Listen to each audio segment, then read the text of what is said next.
That's right.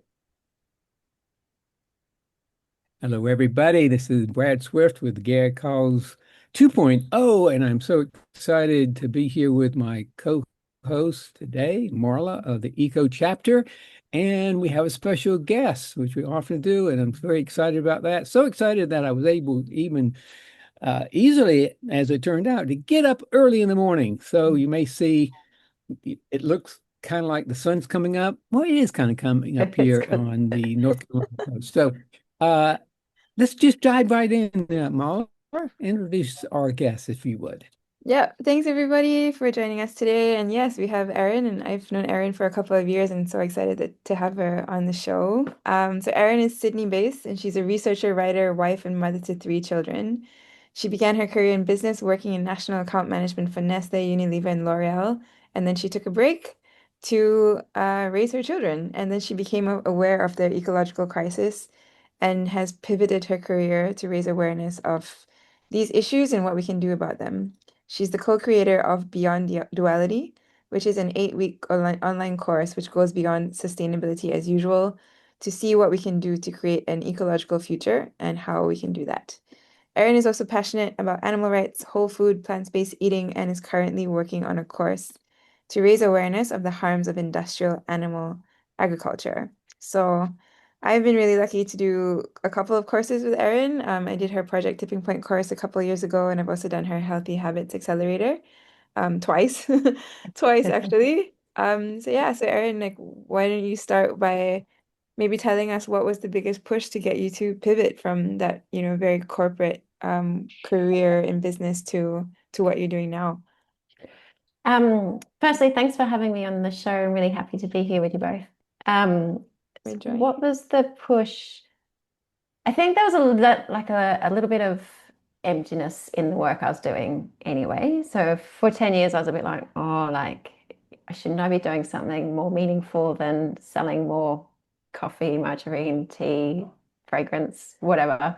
Shouldn't I be doing something more than making... So L'Oreal's mostly owned by the wealthiest woman in France, like it's the family. Should I be doing something more than making her wealthier? So there was an emptiness in the work that I was doing already, but I think it takes stepping away from that work. And we often say this, like it takes a period of illness, a parental leave break, a sabbatical, any sort of break from the system to be able to see it a bit more clearly.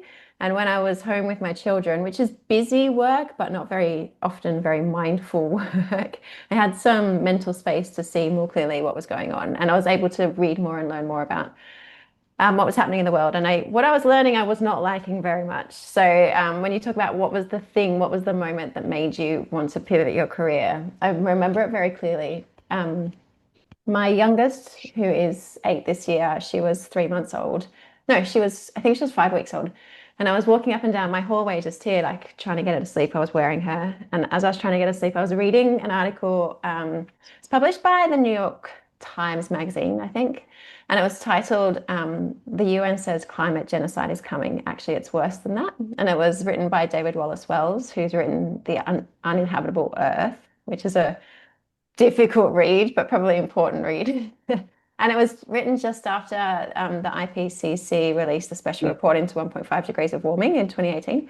And it was just everything that was coming through. I was like, it's so much worse than I realized. Like I really thought there was the Paris Agreement that had been signed and governments were doing something. But I was horrified by what I was reading. And I was like, like I'd be waiting for the toaster a week later and I'd be like you think about what you just read and you're like, how is everyone just living like normally? Like this is horrifying. And I had another friend who passed the article on to me, which instigated me reading it. And she felt the same way. So between us, like we wanted to do something, but we didn't know what it looked like. And, everyone has these sorts of conversations. How can we be part of the solution? And we never ended up building anything, but it never left me that drive to do something. So I dabbled in working in carbon offsets, but it didn't feel meaningful enough. So I've just kept trying to find something that ticks that box of this is going to help make a difference. And, there's only so much one person can do. I don't know how, the idea that I can make a real difference is probably,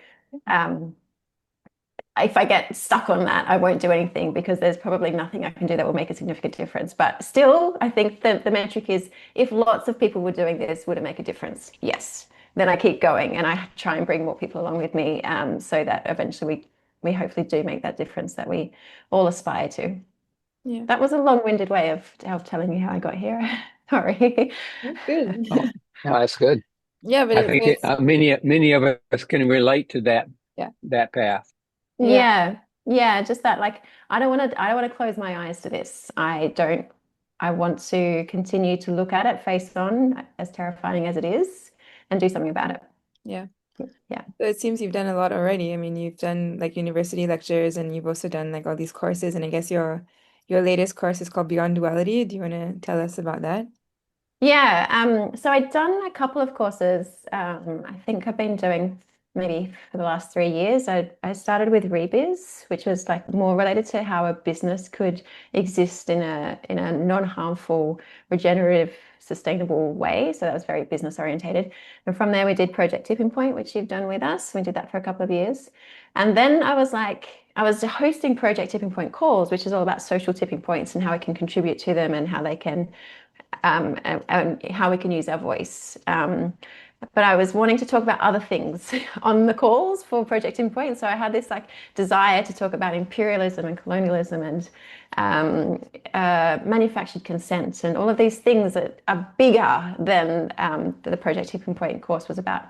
And I also so I had this idea to create the course. Like if I was to get hit by a bus tomorrow, Beyond Duality is the course that passes on the knowledge that I've acquired in 8 years since I read that David Wallace Wells article. So it's the culmination of everything that I've learned and if those 8 years ago, if I could have taken this 8-week course, I would have saved myself a lot of work because it's all there in one place and it just takes you on the journey of a lot of stuff. I remember starting my climate journey going, all right, carbon dioxide, let's go. And then you go, oh, there's 8 other planetary boundaries, damn it. And like we're transgressing 6 of them, and it's the 7th being climate. So we're transgressing 7, but one of them I already knew of. So, oh no, it's worse than I thought. It's not just climate change, it's biodiversity loss and it's ocean acidification. So then you start to go like it's bigger and bigger and bigger. And so it's sort of helping people cut out years and years and years worth of learning and just get straight to the heart of the problem. Yeah. Yeah. And how have people been reacting to this so far? It sounds like it would terrify quite a lot of people, right? Yeah, I've had so we've had like genuinely a couple of hundred people sign up, and so far it's all been very positive. But there is a stage after about the second week where people go, literally people go, does it get more positive? I feel so anxious. Like I really like the course and I like the resources, but it's making me feel a bit unsettled. It's like totally it gets better, I promise. So yeah, like there is like necessarily you have to take people through the world as it is today and how we got here and what that looks like. And then it gets better. We do take people on a journey that is hopefully more positive and more action orientated and solutions based than just highlighting the problem. But I very carefully never word people's experiences having enjoyed the course because I don't think it's something you enjoy. I think it's something that might resonate with you or you might find powerful or compelling but I don't think it's something you necessarily enjoy because the subject matter is not an easy one. Yeah. It's an important one, but it's not, it's not.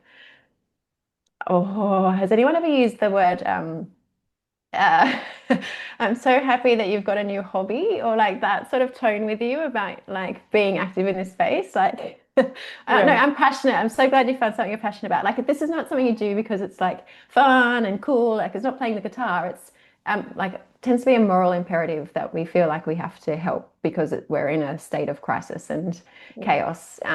So yeah, this is not playing the guitar as such. This is just something people feel like they want to be a part of the solution and putting themselves forward for. Yeah.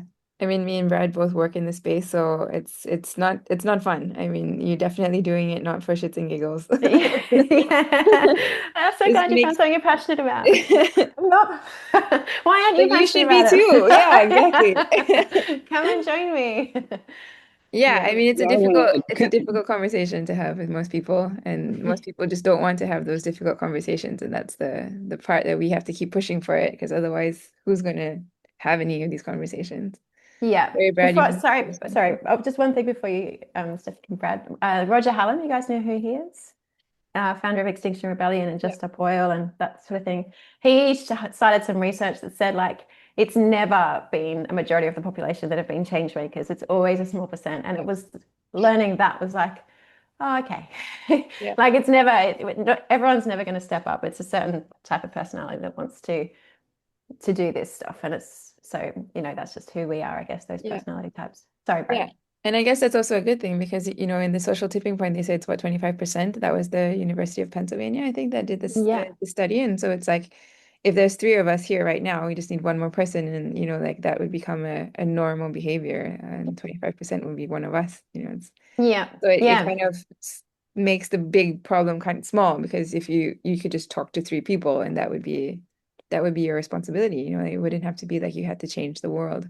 Yeah. That's Yeah. great. Yeah. Absolutely. Mm. I think for myself, the part that's kind of the counterpoint to the confrontational aspect of this is to balance that with a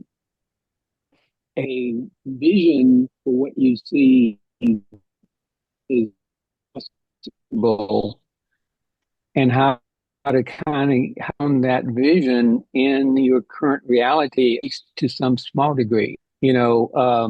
One of the things that keeps me inspired and relatively sane in the midst of all this is focusing on uh, my two grandkids who just this past weekend moved right up there. They may start waking up any moment, might start hearing some sounds from them.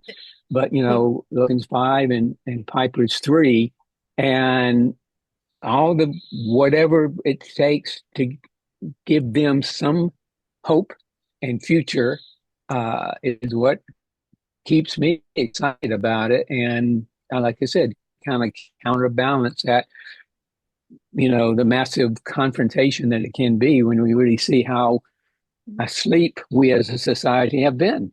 Yeah. So I think vision is an important counterbalance to it. Yeah, absolutely. And I do want to mention while I got the podium here, yeah. I want to mention uh, we have been in my family been in a massive amount of breakdown since the move, and so much so that we finally looked up. The old saying, Mercury is in retrograde if things aren't going right, and actually Mercury is in retrograde right now. So I'm no, I I don't know over you guys in, but my end, we're getting some. That's not our. I'll blame it on Mercury. So just wanted to put that in.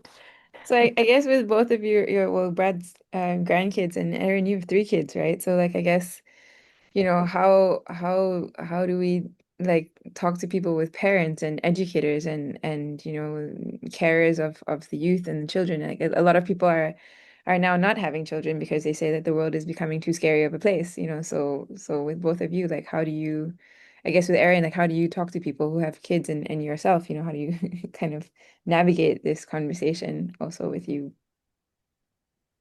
Yeah, it's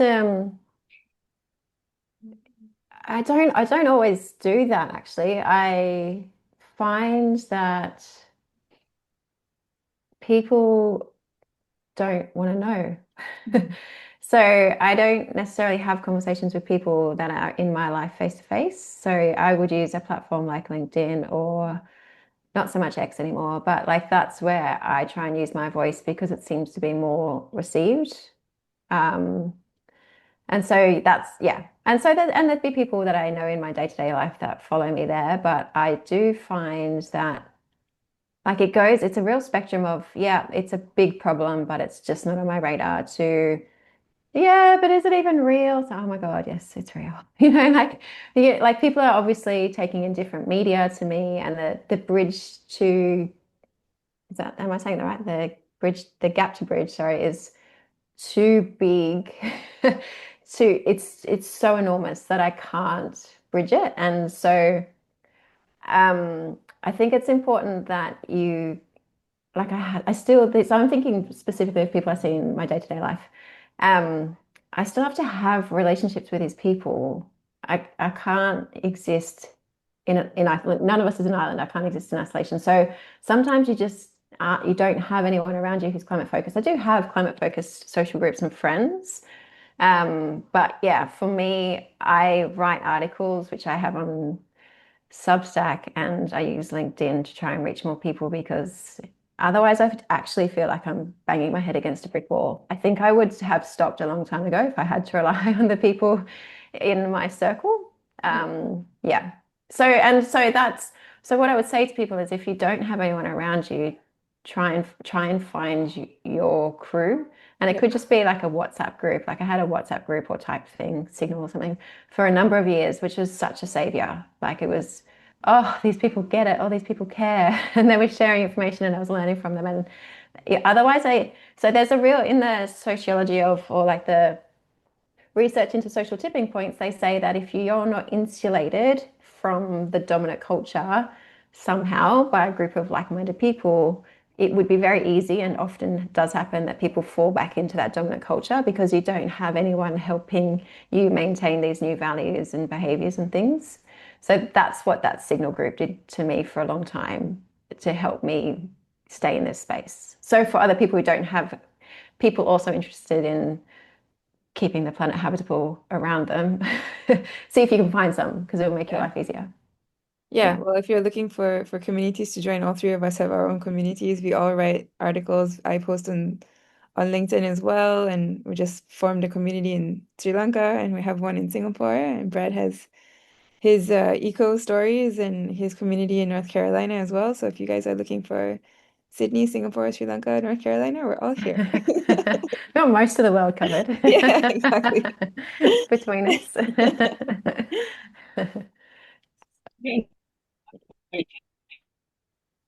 I think we've got we're uncovering an important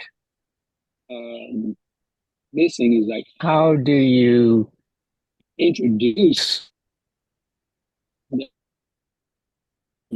crisis, even just one segment of it, like climate change, way that people that percentage of people that maybe are also kind of innovation but feel the only one, you can start to you know itself. So I don't know if either of you have what a social gathering where that doesn't feel threatened to that gathering itself. We're losing you a little bit, Brad, but I think I can take this one. So in Singapore, I mean, for me, it's been really hard. Like it's like Erin said, like banging your head against the wall. That's definitely been what I've been facing. And actually, when I did the project tipping course that Erin designed a couple of years ago, I was like, oh my God, this is my tribe. I'm still really good friends with so many people in that space, and that really helped me through that first year in corporate sustainability in Singapore, which I hated. But then I also set up the community because I felt like I needed it. And so monthly, even now in July, so it's been 1.5 years that we've been doing this monthly meetups very informally at a al fresco bar in Singapore, and it's really based around questions with the poly crisis. So introducing every week, every month, a new topic where people come together in an informal setting, outside of the suit, outside of the like, what do you do? Here's my name card, business card. Have a drink together, sit down, talk about family and friends, and then, talk about like, hey, like how does creativity solve the poly crisis? Or how does a post-colonial world look like? And just really getting people to share those stories and taking that, business corporate suit out of the conversation and really kind of focusing on needs and that this is affecting everybody and building that community around that. So yeah, I'm not sure if that answers your question, Brad. I didn't really hear you very much, very well. Yeah, okay. So, I mean, going back to like the sustainability Continue. conversation, like when I was working as a sustainability manager in 2023, like for me, that was quite um strange because I come from a conservation background and Erin, you talk about this sustainability as usual, business as usual quite a lot in your courses. What's different? Yeah, so sustainability as usual is things we can do that make sure the current system just continues. So, and it's a lot of what we call sustainability, but it doesn't change anything. So it makes people feel good, like we're doing something, but actually we're not doing very much. And so we can continue to do all of the industrial activity that was going to happen anyway, essentially. And as you talk about corporate sustainability, like a lot of corporate sustainability is enabling some of the most harmful activities to continue because there's a sustainability department. They must be doing something about it. But actually, a lot of the work that they're doing is ESG reporting and things like that. And ESG reporting is trying to determine the impact of the external environment on the company, not the impact of the company on the external environment. And if you care about the environment, that's a pretty key difference. Like it's single materiality. How is the environment affecting the company's like outlook, financial outlook, risk, all of those things? So, it's not designed to stop a company from harming the environment or social outcomes or anything like that. It's literally not designed for that purpose. So, and there's a whole heap of other things that would fall into sustainability as usual. It's like trying to value nature is another way to continue this financialization of everything, commodification of things. Um, Putting things like to be able to put so the financialization of nature is when I heard about this through a book I read called The Value of a Whale, and they literally trying to think about which institution did it. The World Bank, I think. They valued humpback whales at 2 million US dollars each. And the reason they did that is because when that whale dies, or two reasons. The tourism that the whales can generate from people, I presume, going to look at them. And then when the whale dies, they drop to the bottom of the ocean floor and they take a whole heap of carbon with them. So now they're sequestering carbon and you can value the whale because of that. And it's like, that's mad. Yeah, Like, are you joking that yeah, that's what we're doing to these beautiful animals who, to them, their life is invaluable, of course. Like our lives are invaluable to us. And like just this idea that we could just put, oh, so someone just pays $2 million and now we can kill the whale. I don't know. It's just crazy. So, valuing nature is another one of them. This idea of circular economy, like I'm not saying circular economy is not part of the solution. Obviously, we should be reusing as much as we can, but you can't do that in a growth-based system. You can't do that where your energy can't be recycled. If you're burning coal, how is that becoming circular? Or if your solar panels have a 25-year lifespan on them, like there's so many elements of the economy as it exists today that can't be circular. Food, like how do you make food properly circular? Like it's a part of the solution, but it's not the entire solution. It has to be incorporated into something like degrowth or something like that, where it's working with other elements of the economy to scale back our activity rather than just be thrown in there and let the growth economy keep going because that's what ultimately most businesses want to do to keep growing. Yeah. yeah. I mean, the sad thing is that all those sustainability policies are based on financial models and accounting, which doesn't work in a natural world. And they're just putting band-aids on gushing wounds. And I write a lot about that in my Substack as well. The idea that sustainability is a hoax and ultimately it was designed by the financial industry, where you're looking at very linear, infinite growth in a finite planet of finite resources. Yeah. And the sad thing as well is that people in the sustainability industry are also not conservationists and not environmentalists. They're probably from PR, sales, marketing, a very financial accounting background. And then you're using these financial human-made models in a natural system where that doesn't work. Yeah. And also looking at things very fragmented and very siloed rather than systems thinking and holistic design. And cradle to cradle or the cradle to the grave, and things like that. I mean, these are things that really, really need to completely be overhauled, in order to properly make change. So Yeah, yeah, yeah. And something I love to remember and remind people of is that there's no such thing as a sustainable business in an right. unsustainable system. Yeah, So it really has to be systemic change. It's not going to happen at an organizational level. It has to, like, we have to enable people to live good lives without everyone having to have a corporate job, yeah, because everyone needing to work in corporate is creating all this activity and production that we don't need, yeah, just so everyone can to work, like it's the whole system needs an overhaul, and it's not going to happen just by corporations adopting sustainability metrics. Like it's just, right. it's not enough.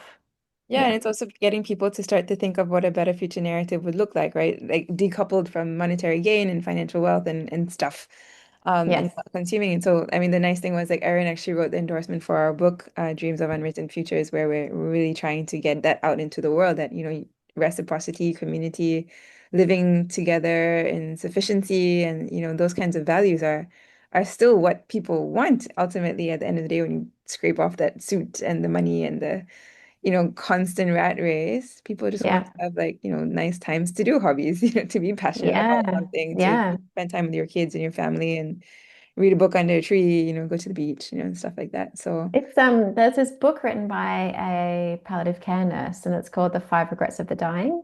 yeah. And like literally regret number one, might be two, I could be wrong, is like is that people wish they didn't work so much, because Yeah. they get on their deathbed, they Right. are on their deathbed, I don't know how they got there. And they just look back and think, what was I doing? I should Yeah. have used my time to do something different. I should have spent it with my loved ones. I should have learned guitar. I should have helped make a better future for my grandkids. Any of those things, but they were working because at the time, I guess that's what they felt like they should be doing. But with the benefit of hindsight, they don't always feel that way. Yeah. I mean that's good that you've done beyond duality because like you said, right? Now you can die in peace. Yeah, if I get hit by a bus, it's all out there, guys.